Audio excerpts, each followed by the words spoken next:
आज आजमनगर प्रखंड के फुदकीपुर गांव में एक ऐसी घटना घटी जिसे देखकर पूरा गांव सकते में है।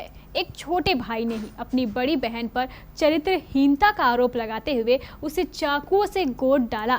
आइए देखते हैं केबीसी की खास रिपोर्ट।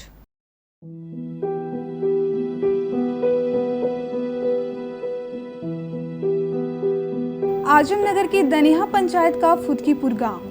यह गांव आज पूरे देश में चर्चा का विषय बना हुआ है। इस गांव में एक भाई ने ही अपनी बहन को चाकुओं से गोद डाला, वह भी सिर्फ इसलिए कि वह किसी से प्यार करती थी और इस सिलसिले में उस युवक से मिला जुला करती थी। हुआ यूं कि फुदकीपुर के निवासी शमसुल हक ने अपनी बड़ी बहन 25 वर्षीय मजहबी खातून का विवाह आजमनगर ओलिया के निवासी 50 वर्षीय जहांगीर के साथ कर दिया था, जबकि मजहबी खातून यह विवाह नहीं करना चाहती थी। वह किसी और युवक से प्रेम करती थी। उम्र का भी बड़ा अंतर था, इसके बावजूद जबरदस्ती उसका विवाह जहांगीर से कर दिया गया था। लेकिन वही हुआ जो होना था। दोनों पति पत्नी में नहीं बनी, परिणाम स्वरूप दोनों अलग हो गए और मजहबी खातून वापस अपने घर लौट आई। कुछ दिनों बाद मजहबी खातून का फिर उसी प्रेमी युवक से मिलना जुलना शुरू हो गया।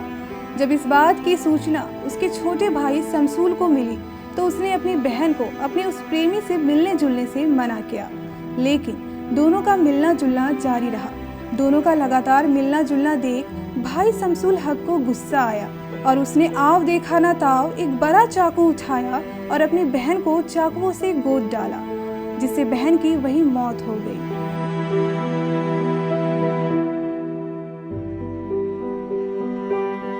इस घटना से पूरे गांव में आक्रोश फैल गया। ग्रामीणों ने हत्यारे भाई को पकड़कर पुलिस के हवाले कर दिया। सूचना मिलते ही आजमनगर थाना प्रभारी मनीष कुमार रजक पूरे दलबल के साथ घटनास्थल पर पहुंचे और उन्होंने हत्यारे भाई को गिरफ्तार कर लिया। हत्यारे भाई शमसुल हक ने भी अपनी बड़ी बहन पर चरित्रहीनता का आरोप लगाते हुए अपने गुनाह को कबूल कर लिया। किसका हत्या की हो? बहन का। क्यों हत्या की? उसको हम बच्चलन दे के समझा रहे थे, समझ नहीं रहे थे, इसलिए उसको मार के। फिलहाल हत्यारा भाई शमसुल हक पुलिस की हिरासत में है और पूरा गांव शोक में है। सभी ग्रामीणों का यही कहना है, प्रेम प्रसंग जैसे मामले को लेकर कोई भी भाई भला ऐसा कैसे कर सकता है।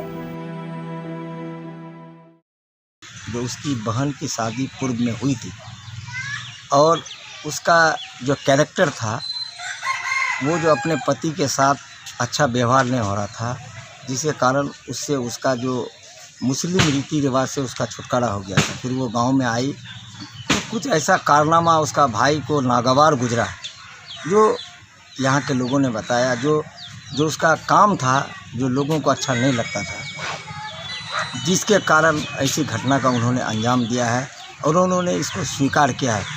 लेकिन भारत एक ऐसा देश है जहाँ पर देश में संविधान और कानून है।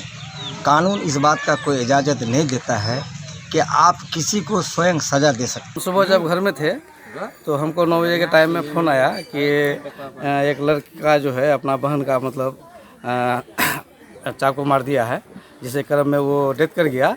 तो हमने जब उसका पता लगाया तो लड़का बोला कि मेरी बहन का चरित्रहीन है, उन्होंने गलत मतलब चाल व्यवहार देखे। उनकी शादी पहले कहीं हुआ था, फिर वहाँ से छोटी छोटी करके लड़की भाग गई, तो फिर दूसरे जगह फिर शादी करवाए। फिर वहाँ क्या हुआ नहीं हुआ, फिर वहाँ से उस लड़की का छोटी छोटी करा के घर में रखा था। लेकिन आज जो भाई क्या देखा बहन का, तो 9 बजे के आसपास में, ऐसे ही टाइम तो इतना अंदाज़ा नहीं है, इस टाइम में मतलब उसको चाकू मार दिया, जिस क्रम में वो डेथ हो गई। आजमनगर से अमित सिंह के साथ ब्यूरो रिपोर्ट केबीसी न्यूज़।